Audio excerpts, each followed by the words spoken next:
This computer. Yes, recording is progress. Okay.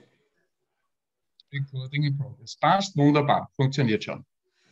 So, good morning. Today we have with Dr. Walter Feichtinger a number of subjects to discuss, and we start, of course, first with the NATO Summit.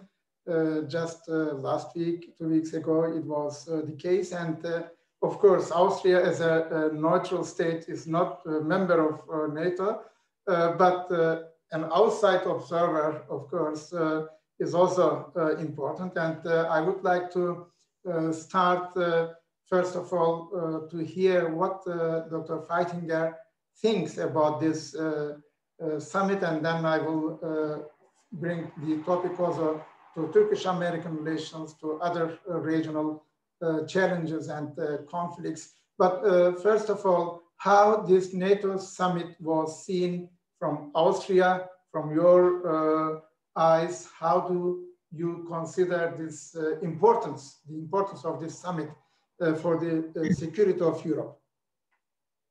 Let me first start with one statement.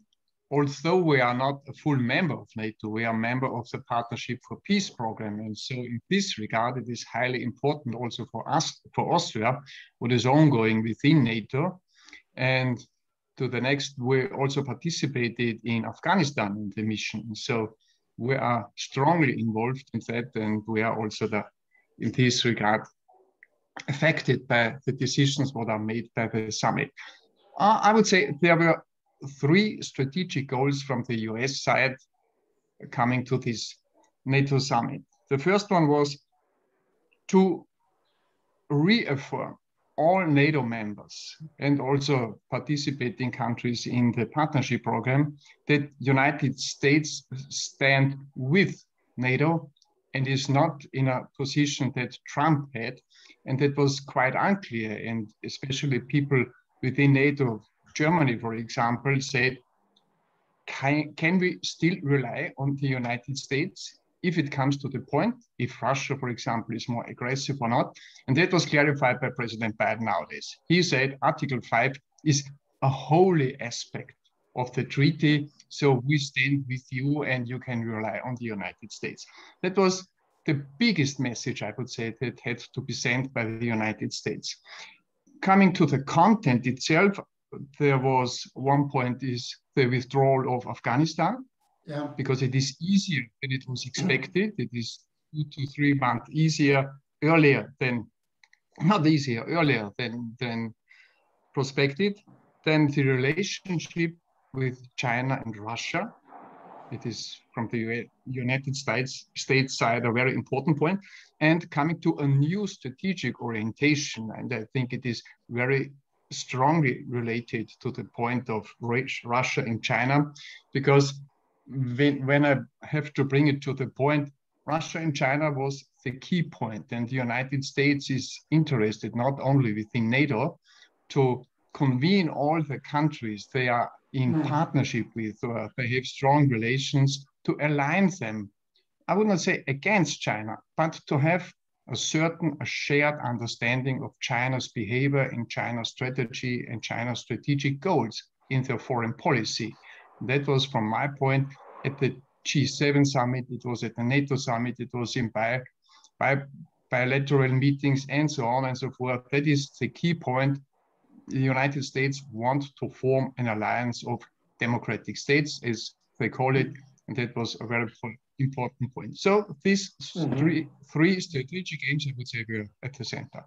Exactly. This is, again, when Joe Biden, American president, says America is back, what it means for this, the institutional return, or to consider Russia as a bigger threat again, as in the Cold War. And within this context, maybe I would like to ask your analysis concerning the sea breeze operation now, or military maneuver on the Black Sea. Everybody thinks that it is a NATO maneuver, but it is not. It is a maneuver between America and Ukraine, and the NATO, some NATO countries contribute for it. It is not directly taken towards Russia by NATO. It is not. But how do you evaluate even this? Because Russia started to show also certain reactions. What is your analysis? Yeah. I would say this exercise is to underpin what I said before, because United States wants to demonstrate we are supporting you and we stand with you, especially when it comes to Russia as a regional neighbor in this context. And it is not the first exercise in this context, the first maneuver. It started already in 1997. So it is a series of maneuvers and the quality of the maneuver changed after 2014, after the annexation of Crimea, because nowadays we have a different situation in the Black Sea region. And that is the key point that is different to the previous time. And that makes it more interesting, I would say, and more unrelaxed to a certain extent. So I would say it is a usual exercise under unusual conditions. And the key message is we stand with you, we support you.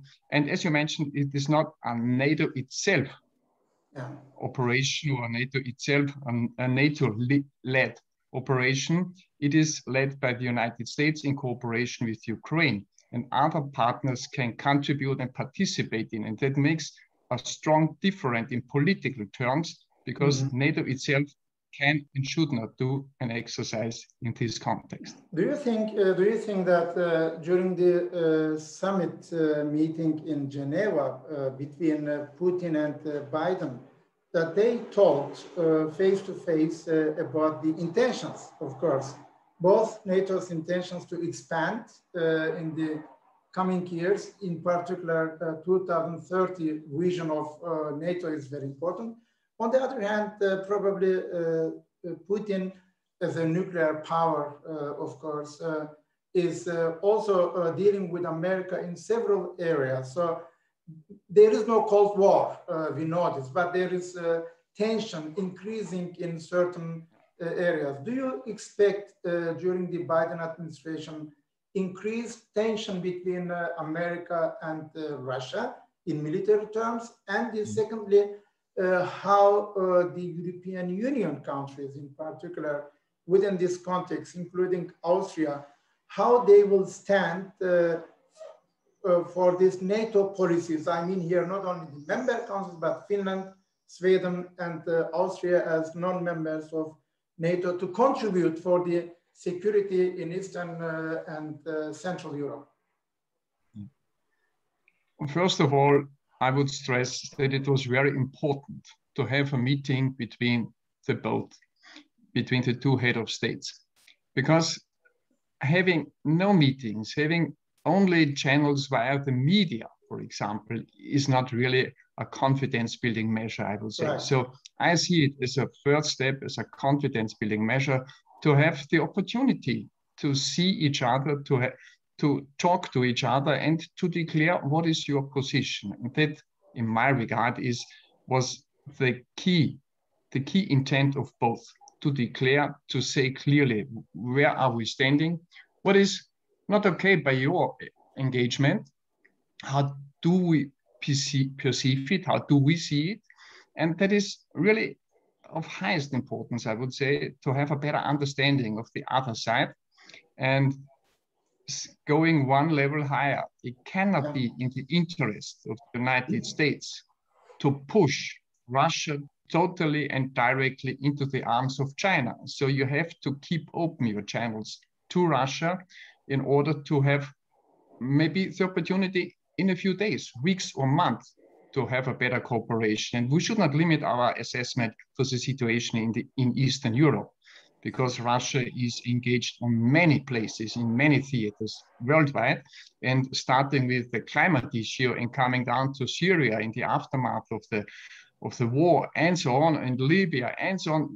There are so many topics where we are eager, and it is necessary to have a consultation with Russia in order to find common positions and to identify your ongoing, and how do you perceive Russia's engagement. When you say EU and Austria, a few days ago, I think it was yesterday or 2 days before, the sanctions from the EU side towards Russia were prolonged to the end of January next year. So we are not in a good position nowadays, and we have to find solutions in order to have a better understanding and a better cooperation with our direct neighbors, because neighborhood will not change as it never did in the past.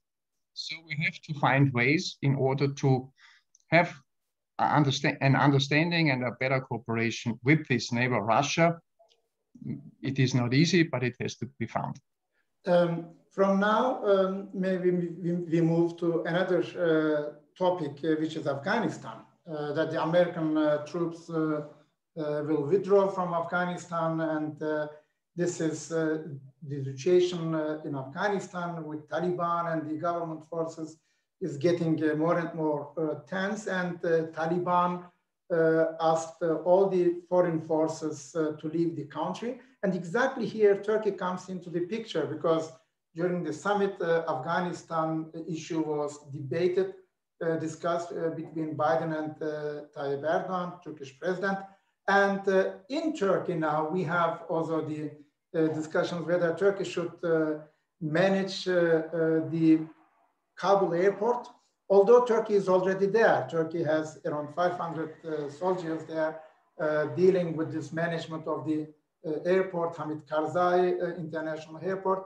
But in our discussions in Turkey, I was also stating this, that it is a new situation. If it is a new situation, that Turkey probably needs also a new authorization of the Turkish parliament, because the already existing authorization of Turkish troops to be there is within the context of NATO responsibility. So there will be a new situation. And but America and Turkey, probably they came to the understanding that Turkey should do this, and the Turkish political will, as far as I can see in the presidential statements, that Turkey is intending to be there.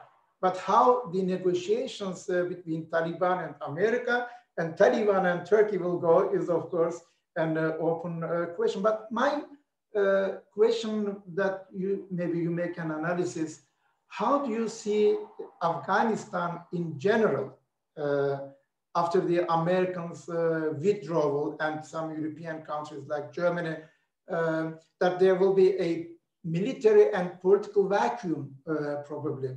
How is it seen from Vienna, taking more neutral position maybe, despite the fact that, as you said, Austria has taken in several peace missions responsibility, putting soldiers there, and you have been one of the experts on it, on the field and in the theory. So how do you see Afghanistan at all? I would like to get a comprehensive view. What do you think? If you want to have a comprehensive view, I have to start in 2001, because what was in 2001? It was the attack of the World Trade Center and the beginning of the war against terrorism. And that is the reason why the international community intervened in Afghanistan. Did they have a concept? Did they have a clear idea? Not at all. The first step for the international community was to stabilize Kabul, the capital. So the first mission was only consisting of 5,000 soldiers in order to support the police of Kabul in order to achieve security and safety for the people. It was a total failure and misunderstanding of the situation, because there was no strong police in place. And the other one was to push out Al-Qaeda and its leader. And that also was a very interesting aspect from the very beginning, because there were two missions in parallel in Afghanistan: the fight against terrorism and to build a state in Afghanistan. But it was a classical example for a mission creep, as the military says, because at the beginning, as I said, support police in Kabul, and finally you are responsible for the whole country, for the whole development, for the security and safety of the people, economy, etc., etc. And that was not at all achievable. That was clear to everyone who had a deeper look inside the country. Mm-hmm. So it had to fail. And now we see the result of this failure, because by the withdrawal of the external troops, the Taliban are getting stronger daily and daily. What does it mean in the end? What can the international community do in this regard? You said there will be a vacuum on political and security terms. And as we know from experience, a vacuum always is an invitation for other actors to come in to fill the vacuum. So who will be the external actors to come in and to fill that vacuum? The Western part, I would say, led by the United States in this regard, will not be the key player. Although it is very important to stay in the country. And in that context, it is highly important to have the airport of Kabul in your own hands.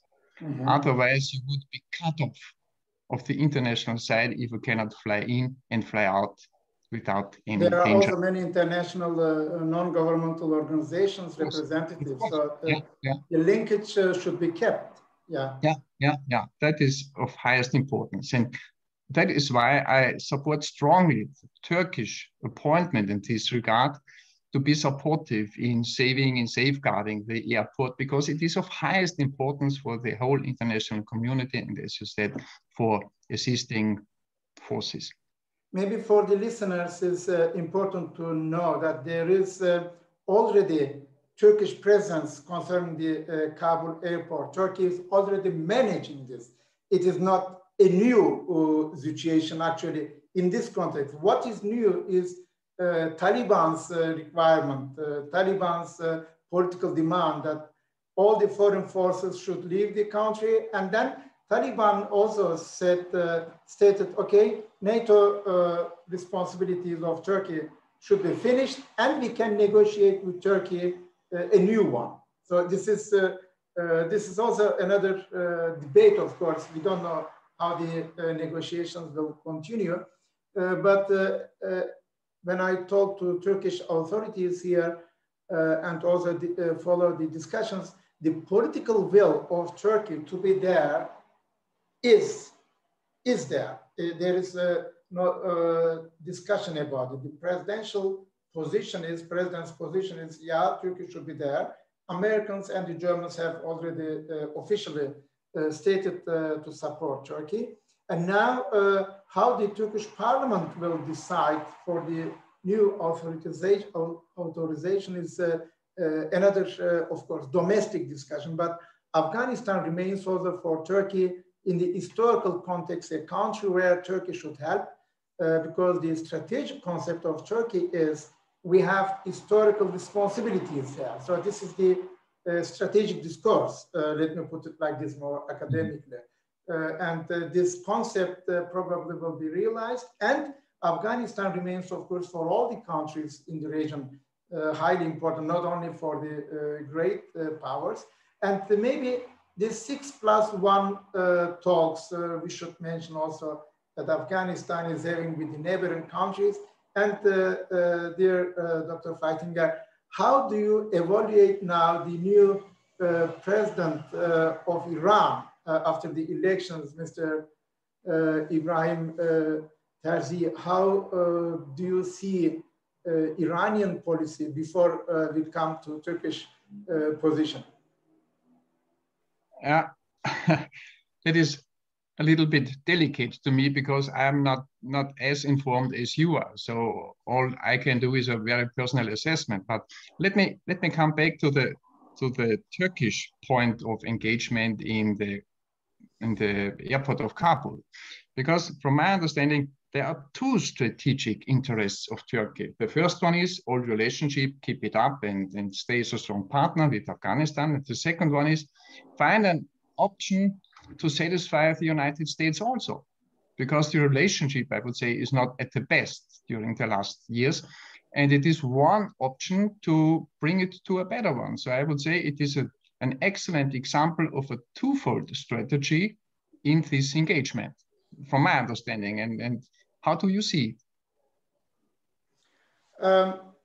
First of all, Afghanistan is and will remain for the future challenges here in the region, for the regional countries. And just in 10 days, there will be a big Afghanistan conference in Tashkent, and I will be there participating. Also, President Ashraf Ghani will be there, Pakistani Prime Minister Imran Khan, Turkish Foreign Minister, British Foreign Minister, etc. So it will be a conference searching for the new alternatives for the stability of the country. And of course, after the conference, maybe we should make another discussion, what type of impressions I got from the conference. But here in Turkey, classically speaking, the people are unhappy that Afghanistan is in a permanent instability, and there is a lot of clashes of the groups. And Turkey is definitely militarily presence within NATO context, but also bilaterally. Turkey, Afghanistan, and Pakistan met in the last 20 years regularly to talk about the problems, in particular fighting radical extremism. So here in this framework, I think Turkey's position within NATO and with the European Union countries providing the security of the airport is essential. I think the essentiality of the airport security is not under discussion. The question is how it will be done, how the Turkish presence will be there, internationally justified and bilaterally justified. But we will see these developments in the coming weeks. And if you, concerning Iran, of course, I deal with the Iranian diplomats here. And last week in Antalya Diplomatic Forum, where I spent 2 days to discuss the regional developments. Afghanistan's foreign minister was there talking about the fighting terrorism with many other experts, as well as Mr. Zarif, who was foreign minister of Iran, because probably will be changed. When he was speaking about Iranian policy in the region, we could see where Turkey and Iran can act together, where they cannot.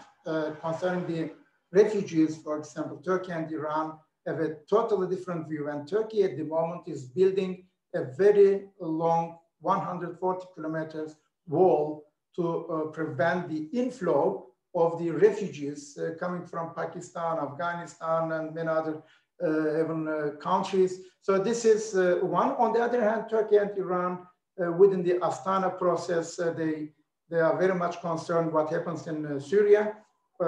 Turkey, Iran, and Russia, all the three countries have great interest for the further stability, actually, of Syria. This is the other one. And what is more important, the Kurdish extremism, PYD and PKK connections that Turkey has here, different views with the United States of America and European countries. So because also with Russia, I must say, because they say we fight against Daesh, and against Daesh, we need local forces, and the local forces are YPG. So PYD and YPG. So from Turkish perspective, so far, PKK and YPG like the two sides of the same coin. So they are organically related one, and there will be probably a different interpretation also in the coming weeks and months, like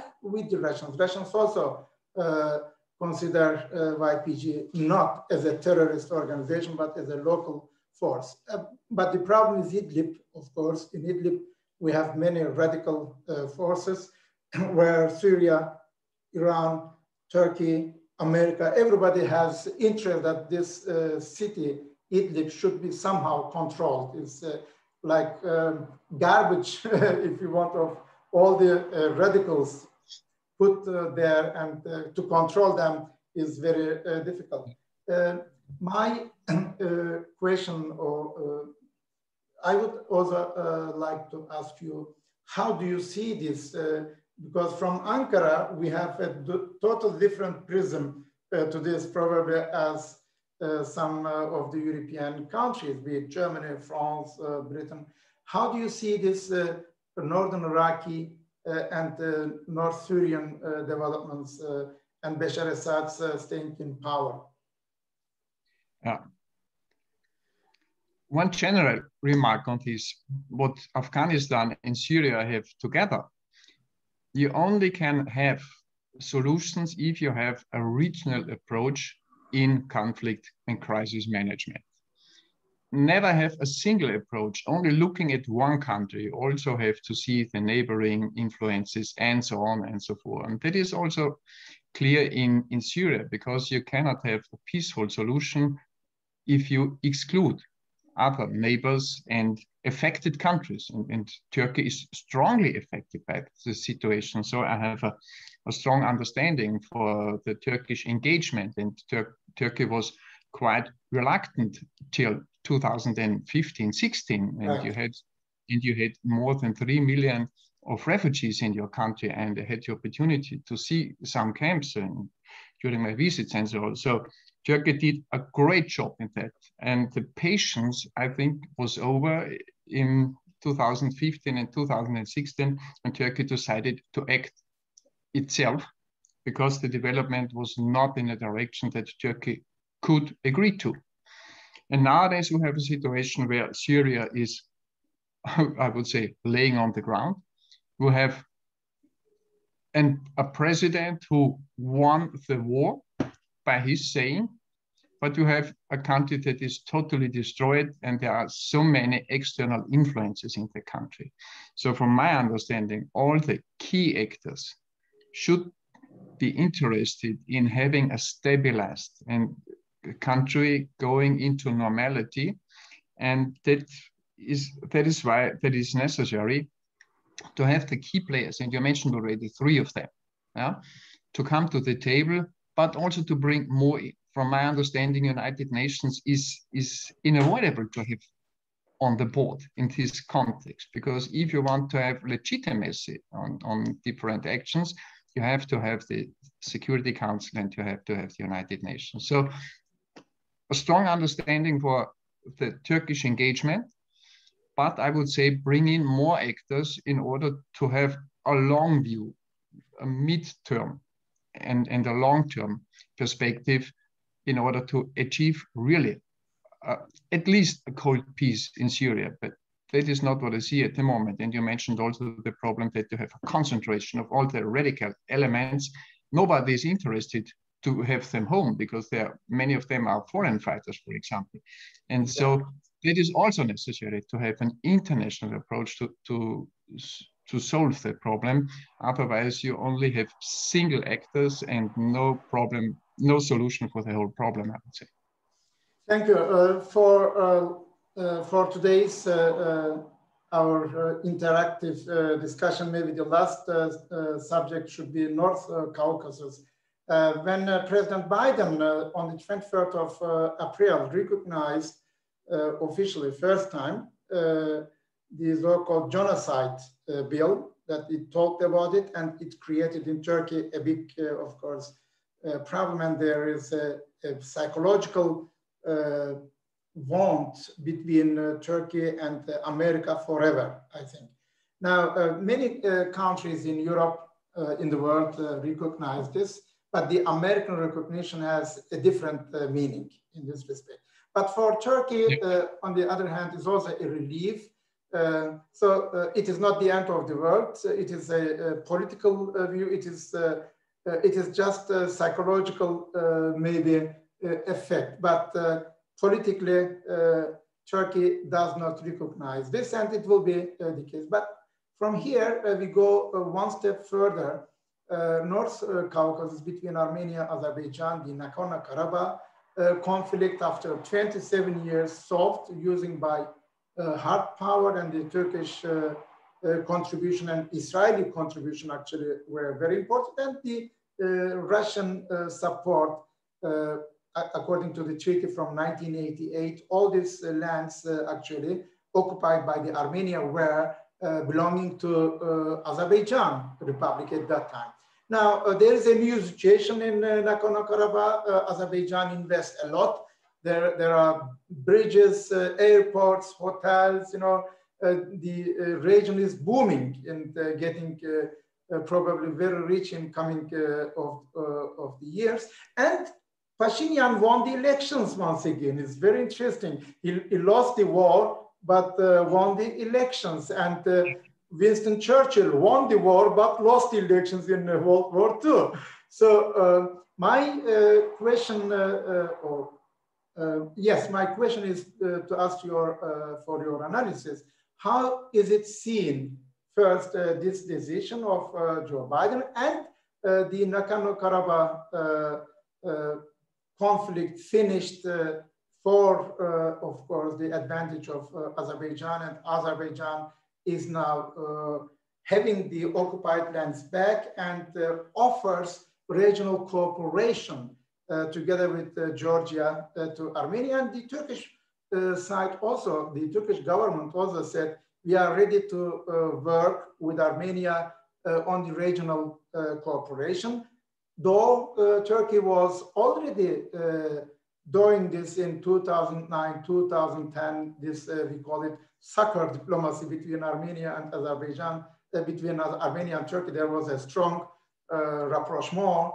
Two presidents visited each countries, and it was a totally different atmosphere in those years. And then Geneva Accords somehow put into the fridge. Now, how you as an academic, but also as a military background, having the general strategic perspective, and I know you have been making also programs about this before the war.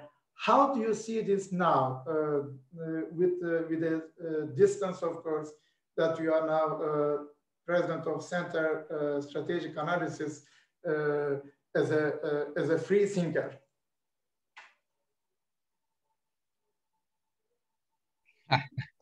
So many aspects in this question, I would say. The first one is, I was surprised by the approach of Russia, because it was some kind of strategic patience they had in order to let things go, but to keep control and finally come in when you decide now it is time for it. That is the first point. The second point is the strong engagement and the very successful, in military terms, successment of Turkey on Azerbaijan's side. And the third one is the question mark behind all of that. Can this short war bring better conditions for having a political solution for the situation in the region? Mm-hmm. That is really the question of the day and of tomorrow, I would say. And I do not have a final answer to that, but I see some movings in political terms in this regard that can be seen quite positive, I would say. There is a new move, because what we had was a classical situation of a frozen, so-called frozen conflict. And we know conflicts you cannot freeze.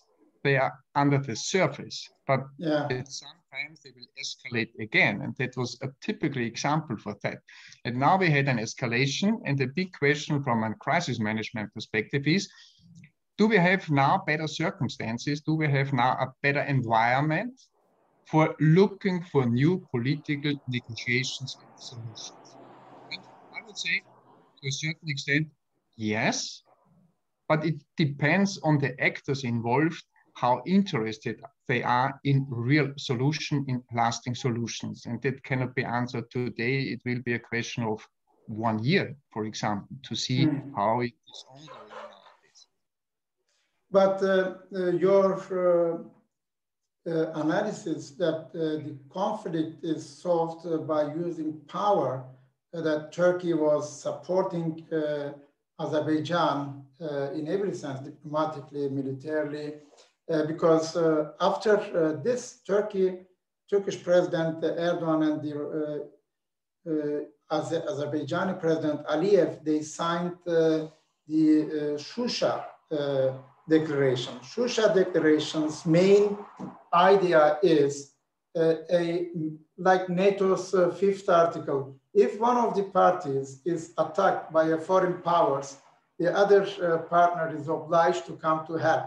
So it is somehow a psychological and military guarantee for Azerbaijan not to be attacked by Armenia or to be occupied. I think in the foreseeable future, Armenia will not be able, militarily speaking, to achieve the level what Azerbaijan has. And Azerbaijan has good relations with Israel.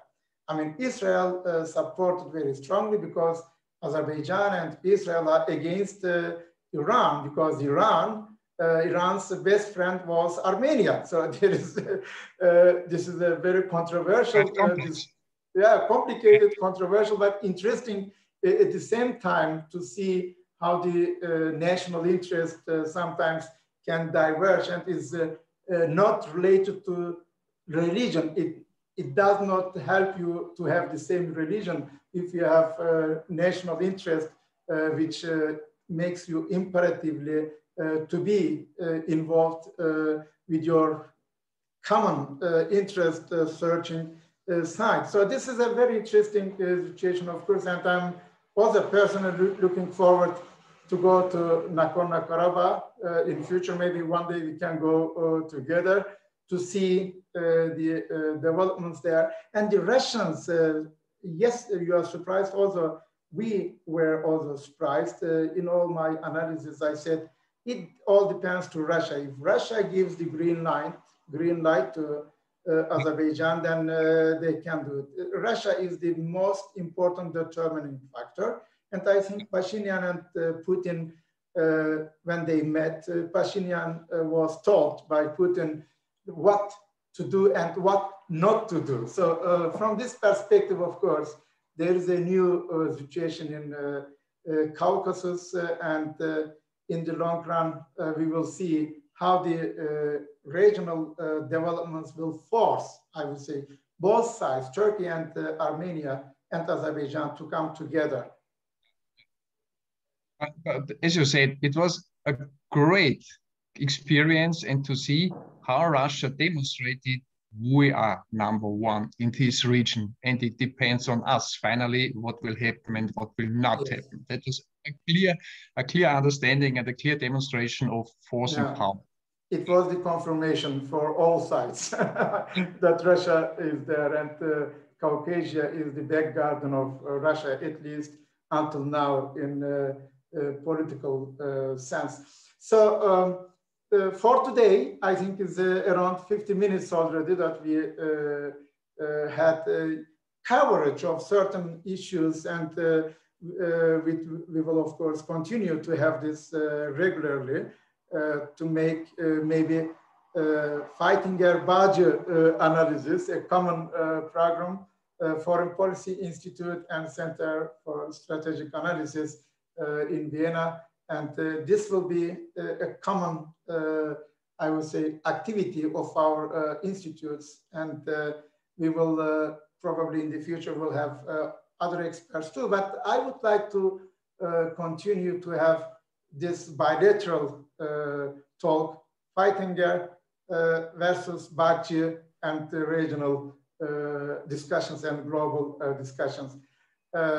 I thank you very much for this wonderful time and discussion. And I greet our listeners, our viewers once again, and I tell them, keep in touch. We will be back again. Thank you very much. Thank you. May I have a final remark from my side? I'm really happy that you initiated this meeting and this format, so to speak, because I see it as so important to have contacts in many ways, to exchange ideas and to have a better understanding of other actors. And that is a precondition, this better understanding, to find solutions in order to avoid a blocking situation. So I see it as a very small contribution to this intention in regard, and especially Austria and Turkey, I think we have to talk more in the future on many topics, I would say. Yes. Thank you so much. Thank you very much. Bye-bye.